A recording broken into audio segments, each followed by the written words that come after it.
নমস্কার, দেখছেন Republic Bangla. Republic বাংলার শিল্পের গৌরব অনুষ্ঠানে আপনাদের সঙ্গে রয়েছি আমি বিশাখা। শুরু করছি আমাদের এক নতুন এপিসোড।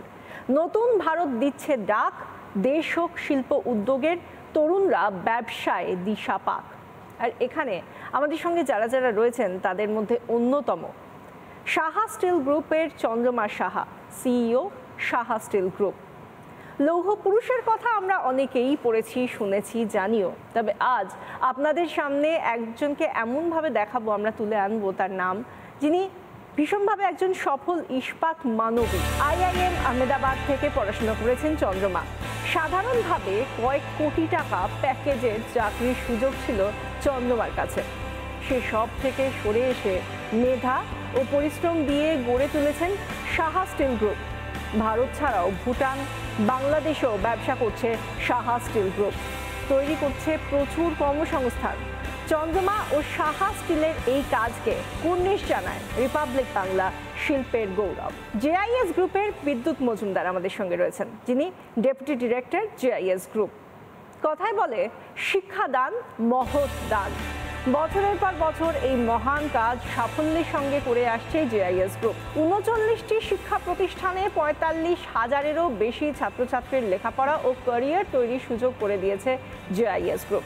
শিক্ষাকে বাড়ি বাড়ি পৌঁছে দেওয়ার লক্ষ্য নিয়ে অবিরত কাজ করে চলেছে JIS গ্রুপ। এই লক্ষ্যে JIS গ্রুপ 22টি দেশের সঙ্গে যৌথ উদ্যোগে কাজও করছে। JIS গ্রুপের এই প্রচেষ্টাকে কুর্নিশ জানায় রিপাবলিক বাংলা শিল্পের গৌরব। Subhash Bose institute of hotel management থেকে এসেছেন বিদিশা সরকার, যিনি Subhash Bose institute of hotel ম্যানেজমেন্টের সিইও। 26 বছর ধরে ছাত্রছাত্রীদের ভবিষ্যৎ গড়ার ঐতিহ্য রয়েছে Subhash Bose institute of hotel ম্যানেজমেন্টের। হোটেল ম্যানেজমেন্ট ছাড়াও hospital management, fashion designing, business ম্যানেজমেন্টের মতো বিষয়গুলিও দক্ষতার সঙ্গে পড়িয়ে আসছে Subhash Bose institute of hotel management. তবে শুধু লেখাপড়া করিয়ে হাত ছেড়ে দেওয়া নয়, সঠিক গাইডেন্সে ব্যবসা বা চাকরির ক্ষেত্রে ভবিষ্যৎ শক্ত করার কাজটাও করে এসেছে SBIHM। Subhas Bose institute of hotel ম্যানেজমেন্টের এই কর্মযজ্ঞকে কুর্নিশ জানায় রিপাবলিক বাংলা শিল্পের গৌরব। কসমিক বিড়লা গ্রুপের তরফ থেকে এই মুহূর্তে চেয়ারম্যান আদিত্য বিক্রম বিড়লা রয়েছেন। একটা সংস্থা যত যদি রথ হয়, তাহলে তার মধ্যে বসে থাকা যিনি সারথি, তিনি হলেন সেই সংস্থার চেয়ারম্যান। যত ভালো সারথি, রথ তত ভালো দৌড়বে। এই উদাহরণকে সত্যি করে কসমিক বিড়লা গ্রুপকে এগিয়ে নিয়ে চলেছেন চেয়ারম্যান আদিত্য বিক্রম বিড়লা। সংস্থার চেয়ারম্যান আদিত্য বিক্রম বিড়লার নেতৃত্বে ধীরে ধীরে রেল সলিউশন, রাফট মোটরস, আসানসোল স্টিলের মতো সংস্থাকে নিজের সঙ্গে জুড়তে পেরেছে Cosmic Birla group. Hot and cold roll sheet, coated coil, wire রোডসের মতো জিনিস সফলভাবে তৈরি করে কসমিক বিড়লা গ্রুপ এই বিশাল কর্মকাণ্ডে প্রচুর কর্মসংস্থানও তৈরি করে। কসমিক বিড়লা গ্রুপের এই মহান প্রচেষ্টাকে কুর্নিশ জানায় রিপাবলিক বাংলা শিল্পের গৌরব। প্রথমেই আমি আসবো চন্দ্রমার কাছে। চন্দ্রমার কাছে আমি আসবো আমার নিজের তাগিদে, কারণ আমি একজন মহিলা এবং কোনো মহিলাকে আমি সেভাবে দেখিনি হেভি ইন্ডাস্ট্রিতে, যিনি ভীষণভাবে ফ্লারিশ করেছেন, নতুন করে শুরু করেছেন, পথ দেখিয়েছেন। এই সাহসটা কোথা থেকে পেলেন? এই সাহসটা আমি পেয়েছি অনেকের কাছ থেকে। তার মধ্যে সবচেয়ে প্রথম হচ্ছে স্বামী বিবেকানন্দের কাছ থেকে, আমরা রামকৃষ্ণ মিশনের দীক্ষিত বলে। দ্বিতীয় হচ্ছে না আমার বাবা মা, যারা যখন আমাকে মানুষ করছিলেন কোনোদিন আমাকে এটা বলেননি যে তুমি মেয়ে বলে তুমি এই কাজটা করতে পারবে না। সেটা আজকের ডেটে সমস্ত বাবা মারই দরকার, যে ছেলে সন্তান হোক বা কন্যা সন্তান হোক, তাদেরকে যখন তারা মানুষ করছেন তাদেরকে যেন এই জেন্ডার বায়াস ব্যাপারটা তারা না শেখান। নেক্সট আমি পেয়েছি আমার স্কুল থেকে, এবং টাটা স্টিলের সঙ্গে আমার বাবা মার ব্যবসার একটা যোগাযোগ ছিল। তো টাটা স্টিলের যারা বড় আধিকারিক, এককালে প্রেসিডেন্ট ছিলেন, ভাইস প্রেসিডেন্ট ছিলেন, এখন যিনি সিইও অ্যান্ড MD, তাদের কাছ থেকে আমি কন্টিনিউয়াসলি ইন্সপায়ার্ড হয়েছি যাতে আমি নতুন নতুন কাজগুলোকে নিয়ে এগিয়ে যেতে পারি। আগামী প্রজন্মকে উদ্বুদ্ধ করার জন্য সবচেয়ে প্রথমে তাদেরকে স্বপ্ন দেখতে জানতে হবে।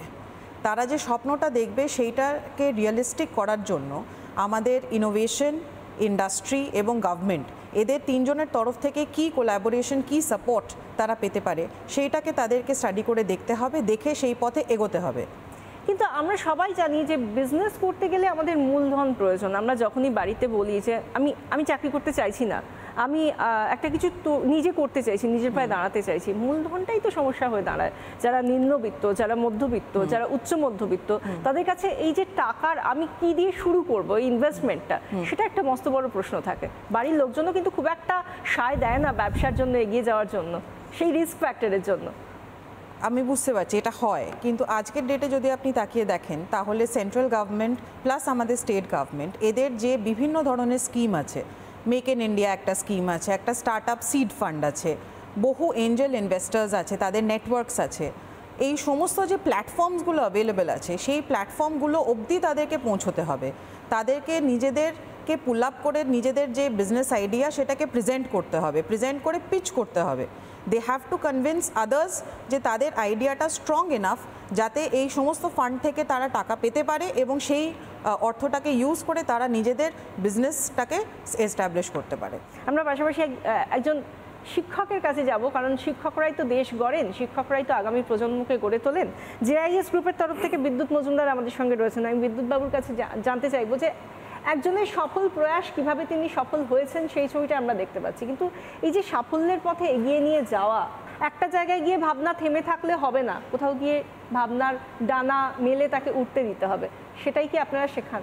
হ্যাঁ, আমি বলবো যে এখানে আমাদের একটা শিক্ষকদের শুধু পড়ানোর কাজ নয়, যাতে ছাত্ররা একটা লং টার্ম কেরিয়ার তৈরি করতে পারে সেটাও আমাদের দেখতে হয়। তো ফলে যখন পড়বে তখন তার মধ্যে যদি এইটা থাকে যে আমি একটা শিল্পপতি হব, পড়াশুনোর পরে শিক্ষক হব, সেটা অনেক সোজা, কিন্তু শিল্পপতি যদি হতে হয় তাহলে তাকে কী কী পদক্ষেপের মধ্যে দিয়ে যেতে হবে।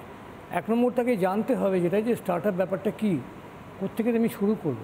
এবং এখানে ইউনিভার্সিটি গ্রান্ট কমিশন অলরেডি প্রত্যেক কলেজে যেটা বলেছে করতে, বা এআইসিটিও বলছে, সেটা হচ্ছে যে ইডিসি এন্টারপ্রেনিউর ডেভেলপমেন্ট কাউন্সিল অথবা আইআইপিসি ইনস্টিটিউট ইন্ডাস্ট্রি পার্টনারশিপ কাউন্সিল, এগুলো কিন্তু একটা ডাইরেক্টিভ আছে এবং এই ডাইরেক্টিভটা প্রত্যেকটা ছাত্র কিন্তু তার কলেজের টাইমেই পড়াশুনো করে। কেন্দ্রীয় সরকার একটা পার্টিকুলারলি কথা বলছেন যেটা খুবই গুরুত্বপূর্ণ, সেটা হচ্ছে আমরা শিল্প নিয়ন্ত্রকের ভূমিকা এখন থেকে থাকবো না, থাকবো শিল্প বান্ধবের ভূমিকা। এটা কিন্তু একটা পজিটিভ দিক। এই জায়গাটা দাঁড়িয়েই কিন্তু অন্তত বেশ কিছু করিডর, যার মধ্যে পশ্চিমবাংলাতেও ইকোনমিক করিডর 6টা কিন্তু অ্যানাউন্স করা হয়েছে।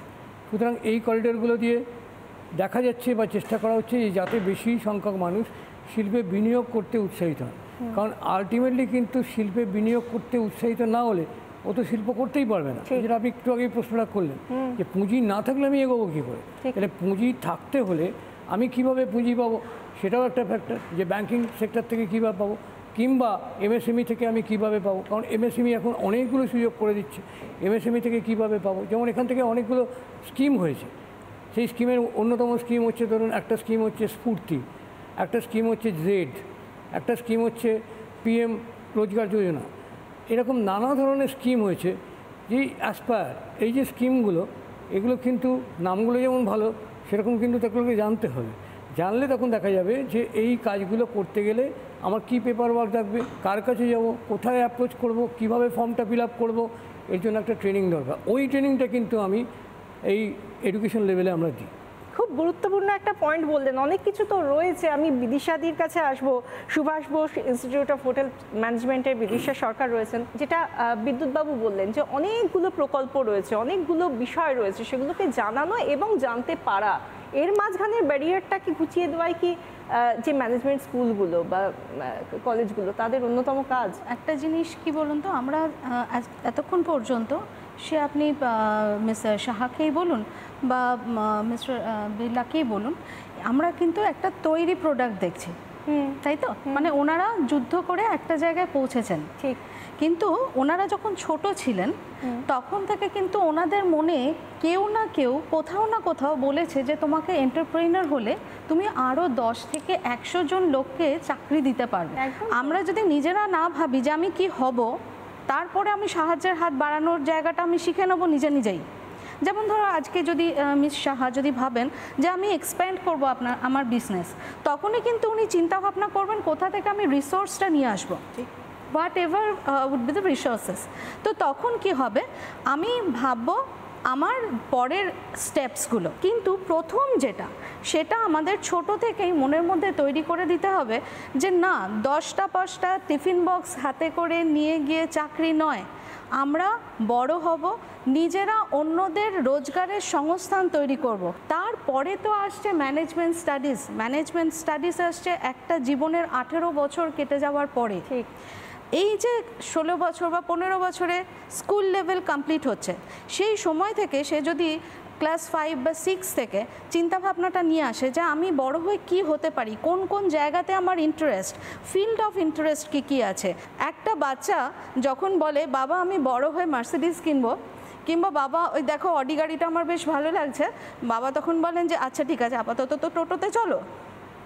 কিন্তু বাবা এই কথাটা কখনোই বলে না তুমি তোমার ভিশনটা ক্লিয়ার করো যাতে করে ভবিষ্যতে ওই অডিটা তোমার হয়। তো এই জিনিসগুলো আমরা যদি বাচ্চাদের মনে বপন করি, তারপরেই আমরা আসব যারা আমরা শেখাচ্ছি প্রফেশনাল কোর্সেস।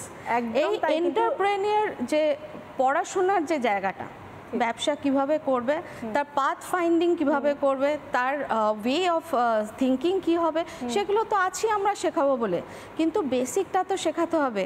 অ আ ক খ না শিখলে সেন্টেন্স কি করে সে করবে একটা দিনে। এবং আপনি যে কথাটা বললেন বিদিশাদি, আপনার কথা থেকেই একটু ধার করে নিয়ে একটা ভাবনা, আমি আদিত্য বিক্রম বিড়লার কাছে আসবো, কিন্তু যেটা উনি বলছিলেন না যে আমরা বাবা মারা, আমাদের পরিবার, তারাই তো আমাদের প্রথম টিচার হন। তো তারাই যদি আমাদেরকে এই বীজটা না বপন করে দেন যে এই ভাবনাটা তোমার, যে তুমি কি হবে। সব বাঙালি ছেলে মেয়েদের কিন্তু সারনেম বিড়লা হয় না, কিন্তু এই সাহসটা কি আপনাদের দরকার ছিল? ছোট বয়স থেকে যখন আমরা বড় হচ্ছি, আমাদের atmosphere is all that counts. যার কথা আমরা শুনছি, বাড়িতে কি শুনছি, যদি আজকে আমার বাবা চাকরি করতো আর বাড়ি এসে বলতো কি না আমরা এই চাকরি করছি, আমি এখন প্রমোশনের জন্য ওয়েট করছি, আমার যদি কিছু লাগতো ও বলতো না আমার প্রমোশন হবে তখন তুমি পাবে, এরম যদি একটা সেট আপ হতো, তাহলে আমিও ভাবতাম কি this is how life looks like. But eventually I was lucky enough, like you said, কি আমি একটা ফ্যামিলিতে জন্ম নিয়েছি যেখানে খালি বিজনেসই কথা হয়েছে। বাট হ্যাভিং সেড দ্যাট, আজকে যদি আপনি বিড়লাসদের কথা বলবেন, we all come from somewhere or the other connected to one family in Pilani, right? আর আমরা সবাই থেকে 90% of the Birlas have literally left the state of Bengal, যেখানে সবার মেজরিটি ইনভেস্টমেন্টস আজকে মহারাষ্ট্র, গুজরাট, রাজস্থান ওখানে আছে, in India, it's not in Bengal. পুরনো যে সেট আপ ছিল ওটা এখনও আছে, the entire structure. I was asked this question in various forums that why do you choose to remain in Bengal? আপনি বিলিভ করবেন না, আমি যখন বম্বেও আমাদের বিজনেস আছে, আমাদের বিজনেস দিল্লিতেও আছে, আমাদের বিজনেস চণ্ডীগড়েও আছে, রাজস্থানেও আছে, আমি যখন ওখানে যাই তখন অনেক যারা জিজ্ঞেস করে and they get shocked you are still in Calcutta. এই কনসেপ্টটা actually is something which is there in this entire state of us. Eventually আমি আপনাকে বলছি, the kind of structure that we have in this state with the labour, the skilled labour, the cost effectiveness, the power pricing in terms of industry, and also the entire infrastructure in terms of setup like WBDC, FICCI and all these setups that are already there. এরা যদি in consensus ভালো করে কাজ করেন, uses the strength that I've been mentioning, তাহলে এখানে আপনি অনেক বেশি এন্টারপ্রেনার্স পাবেন, অনেক বেশি ইন্ডাস্ট্রিজ পাবেন, কোনো ব্রেন ড্রেন হবে না, যেখানে 14-15 বছরের পরে লোকেরা ভাবছে কি আমি গিয়ে ব্যাঙ্গালোরে পড়বো আর আমি চাকরি করবো পুনে বা বম্বেতে, কেন ওখানে আমি চাকরি বেটার পাবো, এখানে অত অপরচুনিটি নেই। এখানে আমি লাস্ট 52 বছরতে, মানে my family has been here for 52 odd years. We have had businesses everywhere. Even then we consider 70% of our investments in Bengal. Out of 14 of my factories, 10 factories remain still in Bengal, and we are coming up with 2 more factories in the next 1 year. আমি একটু চন্দ্রমার কাছে আসবো যে heavy industry তৈরি করার জন্য পুরুষরাই এগোবে, মেয়েরা নয়, এটাও হতে পারে না, তাই তো? কোনো বয়স কোনো ব্যাপার নয়, কোনো জেন্ডার কোনো ব্যাপার নয়, তাদের যে এনভায়রনমেন্টটা আছে এবং যে এক্সপোজারটা তাদেরকে আমরা দিচ্ছি যখন তারা বড় হচ্ছে, সেটা খুব ইম্পর্ট্যান্ট। এবং তারা যদি কোনো নতুন আইডিয়া নিয়ে এগোতে চায়, তাদের পারিপার্শ্বিক যারা আছে, তাদের বন্ধুবান্ধব হতে পারে, তাদের টিচাররা হতে পারে, তাদের মেন্টররা হতে পারে। এখন বহু এন্টারপ্রেনার্স যারা একটু এস্টাবলিশ, তারা কিন্তু মেন্টরিংও করে, তারা কোচিংও করে।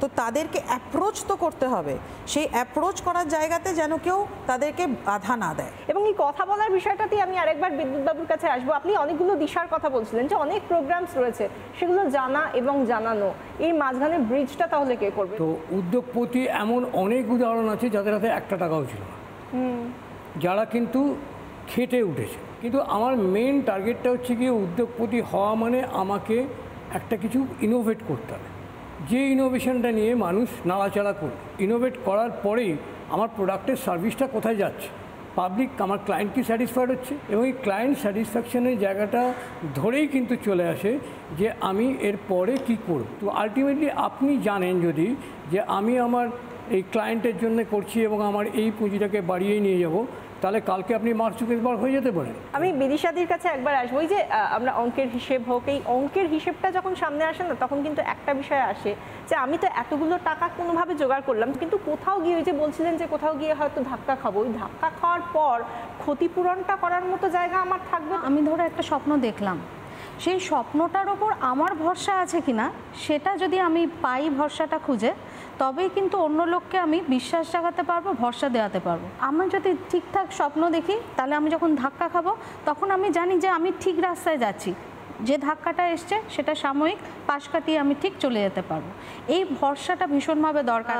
যারা বাবা মা তারা তো ডেফিনেটলি দেখছেন, তাদেরকে একটা কথাই বলবো যে ছোট থেকে যখন বড় হচ্ছে বাচ্চাটি, তাকে বলতে হবে তুমি পারবে, তোর দ্বারা কিচ্ছু হবে না। এই কথাটা প্লিজ ইউজ করবেন না, তাহলেই দেখবেন সে একদিন অনেককে নিয়ে অনেকের মানে কি বলবো কর্মসংস্থান সে তৈরি করে দিতে পারবে। আমি একবার আদিত্য বিক্রমের কাছে আসবো, আপনার কাছে আসবো যে দেখুন আমরা বলছি বটে যে ব্যবসা করা উচিত, ব্যবসা করা যায়, কিন্তু আমরা বিভিন্ন সময় দেখেছি যে মানুষ চাকরি করতে করতে কোথাও গিয়ে হতাশ হয়ে গেল, কিন্তু হতাশা থেকে ব্যবসা করা শুরু করা, এটা কি মোটিভেশনটা কি কারেক্ট? এটা not just motivation, it is also experience. আপনাকে ডে ওয়ানে whoever the new entrepreneur is, the aspiring entrepreneur is, he needs to or she needs to understand and decide on one figure and one focused area. এখন অনেক business আছে, one day ইউল feel like আমি মোমো বিক্রি করবো, একদিন বলবেন আপনি still বিক্রি করবো, ওরকম কিছু হবে না। Similarly you need to know where your business lies, the business plan is most important. You need to believe in it, you need to live it, sleep it, dream it. Entrepreneur life and industrialist life is not an easy life. It's very glamorous from the outside for people who are not here, but it's a challenging firefighting job every day.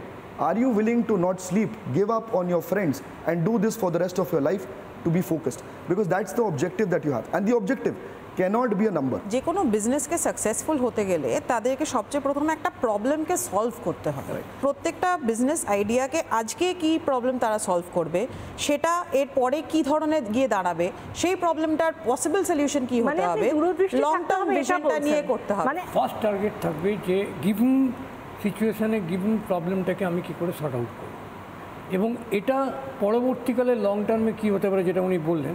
First কাজটা কিন্তু খুব তাড়াতাড়ি আমাকে একটা সমাধান বার করতে হবে, because এই মুহূর্তে আমার এটা আটকে গেছে। বিদিশাদি, অ্যাকচুয়ালি কিছুক্ষণ আগে মিস সাহাও বললেন বা মিস্টার বিড়লাও বললেন যে আমরা যদি কোথাও আটকে যাই, তো আমাদের তো ধরো যেসব ব্যবসাগুলো আমরা করছি সেই ব্যবসাতে হয়তো কেউ ইনভলভ নেই, কিন্তু তার অন্য কোনো ব্যবসা ছিল, তো সেই মেন্টরশিপ, সেই কথাগুলো তাদের শুনতে হবে। আমরা কোথাও আটকে গিয়ে যদি আমরা বসে যাই, আমাদের কিন্তু তাদের যে জিনিসগুলো, তাদের কথাগুলো শুনলে আমরা কিন্তু নিজেদের জায়গাটা রিভাইভ করার মানে কোন রাস্তা সেটা খুঁজে পাবো।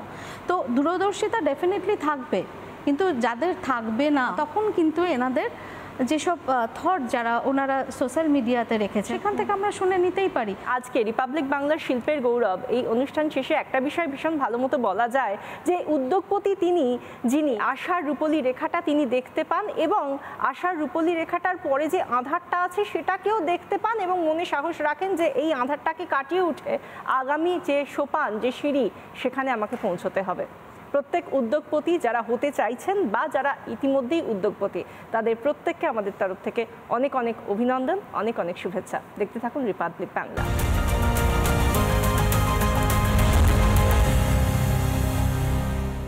নানা ধরনের কন্টেন্ট দেখার জন্য লাইক করুন, শেয়ার করুন আমাদের ফেসবুক পেজ, সাবস্ক্রাইব করুন আমাদের ইউটিউব চ্যানেল। পাশাপাশি অন্যান্য ব্রেকিং নিউজের জন্য অবশ্যই চোখ রাখুন রিপাবলিক বাংলায়।